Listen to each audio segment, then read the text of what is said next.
வணக்கம், welcome to our kitchen. Frozen மக்காச்சோளம் 1 cup எடுத்திருக்கேன். 10 நிமிஷம் தண்ணியில் ஊற வச்சு எடுத்துருக்கேன்.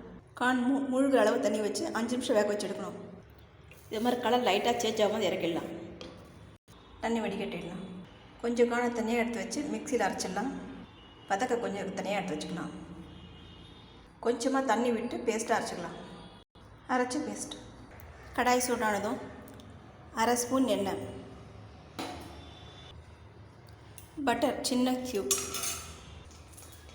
பட்டர் மெல்ட் ஆனதும்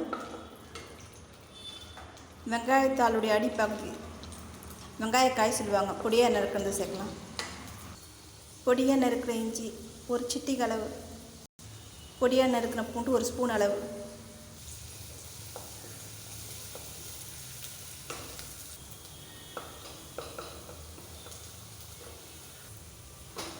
பொடியாக நறுக்கின பாதி கேரட், பொடியாக நறுக்கின 5 பீன்ஸ், அரை கை அளவு நறுக்கின கோஸ்.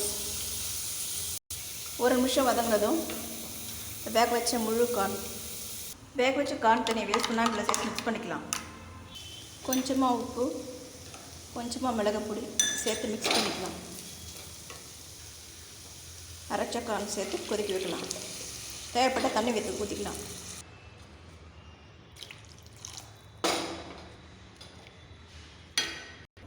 வெங்காயத்தால் நம்ம எந்த அளவு தேவையோ அந்தளவு பொடியாக கட் பண்ணிக்கலாம். நல்லா கொதி வரும்போது இது மாதிரி நுரைய லேசாக எடுத்துடலாம். இது மாதிரி திக்காக சுண்டு வரும்போது சின்ன துண்டு பட்டர், மிளகு பொடி 1 சிட்டிகை லேசாக கலந்து விட்டு, கார்ன்ஃப்ளவர் மாவு 1 ஸ்பூனு கொஞ்சமாக தண்ணி விட்டு மிக்ஸ் பண்ணிக்கலாம். மிளகு பொடி பட்டர் சேர்த்து கொதி வந்ததும் கார்ன்ஃப்ளவர் மாவு சேர்த்து ஒரு கொதி வந்தோடனே இறக்கிடலாம். ஒரு கொதி வரும்போது வெங்காயத்தாள் சேர்த்து கலந்து இறக்கிடலாம். இறக்கி பரிமாறலாம். Frozen sweet corn soup. Diet இருக்கவும் இந்த சூப்பை சாப்பிட்டு அதுக்கப்புறம் சாப்பாடு சாப்பிடும்போது சாப்பாடு கம்மியாக சாப்பிடலாம். இந்த சூப் சாப்பிட்டா வயிறு ஃபில்லாக இருக்கும்.